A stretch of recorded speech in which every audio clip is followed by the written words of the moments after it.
પાટણ જિલ્લાના રાધનપુરમાં આદિવાસી મહાનાયક ધરતી આંબા ભગવાન બિરસા મુંડાની 150મી જન્મ જયંતિ નિમિત્તે રાધનપુર, સાંતલપુર, સમી, હારી તાલુકા અને ભાભરુની ગામના આદિવાસી ભીલ સમાજ દ્વારા પ્રથમ શૈક્ષણિક સન્માન સ્નેહ મિલન વિનય વિદ્યાલય ખાતે કાર્યક્રમ યોજાયો। ઉજવણીમાં ઉપસ્થિત અગ્રણીઓએ આદિવાસી સમાજના બિરસા મુંડાએ આદિવાસી સંસ્કૃતિને જાળવણી માટે કરેલ કાર્યોને બિરદાવ્યા તેમજ આજના યુવાનોને આદિવાસી સંસ્કૃતિ જાળવવા આગળ આવવા અનુરોધ કર્યો।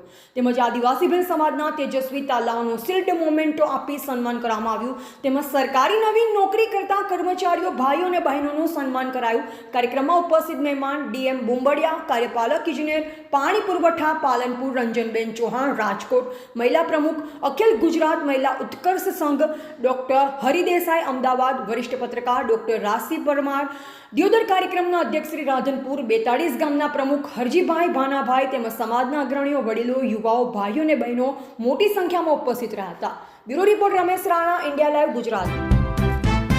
ડેડિયાપાડા ખાતે આદિવાસી ક્રાંતિકારી ધરતી આબા બિરસા મુંડાની 150મી જન્મ જયંતિના કાર્યક્રમ યોજાયા। ડેડિયાપાડાના ધારાસભ્ય શ્રી ચૈતર વસાવા અને ગુજરાત, મહારાષ્ટ્રના, મધ્યપ્રદેશના અને રાજસ્થાનના આદિવાસી આગેવાનો સાથે મળી ભીલ પ્રદેશ મુક્તિ મોરચા નામનું સંગઠન જાહેર કર્યું। આઝાદીથી લઈ વર્તમાન સુધી હંમેશા આદિવાસી સમાજે દેશના વિકાસમાં મહત્વપૂર્ણ ભાગ ભજવ્યો છે। આદિવાસી સમાજે પોતાની કિંમતી જમીનો ડેમ, નેશનલ હાઈવે, રેલવે અને બુલેટ ટ્રેન જેવા અનેક મોટા પ્રોજેક્ટો માટે આપી છે, પણ હજુ આદિવાસી વિસ્તારોમાં રોડ, રસ્તા નથી, સારી હોસ્પિટલો નથી, શાળાઓમાં શિક્ષકો નથી, યુવાનો પાસે રોજગારી નથી। આદિવાસી સમાજ સાથે અન્યાય અને અત્યાચારો કરવામાં આવે છે। ગુજરાત, મહારાષ્ટ્ર, મધ્યપ્રદેશ અને રાજસ્થાનમાં ભીલ પ્રદેશ મુક્તિ મોરચા અંતર્ગત આવનાર સમયમાં વિશાળ સંગઠન બનાવવામાં આવશે અને જનજાગૃતિની સાથે સામાજિક અને બંધારણીય અધિકારો માટે આદિવાસી સમાજ એકજૂથ થઈ સરકાર સામે આવશે। જો આ સરકારો આદિવાસીઓનો વિકાસ કરવા નહીં માંગે તો આવનાર સમયમાં દેશનું અલગ 29મું રાજ્ય એટલે કે ભીલ પ્રદેશ રાજ્યની માંગણી કરવામાં આવશે અને કેવડિયાને ભીલ પ્રદેશ રાજ્યની રાજધાની બનાવવામાં આવશે। વધુમાં ધારાસભ્ય શ્રી ચૈતર વસાવાએ કહ્યું કે સમાજને એક કરવા માટે ક્યાંય પણ પાછી પાણી નહીં કરીએ। જ્યાં સુધી અમે જીવીએ છીએ ત્યાં સુધી અમારું જીવન સમાજ માટે સમર્પિત કરીશું। મેં યુવાનોને પણ સંદેશ આપ્યો છે કે આજે યુવાનોને તેમનું ભવિષ્ય બનાવવાનો સમય છે।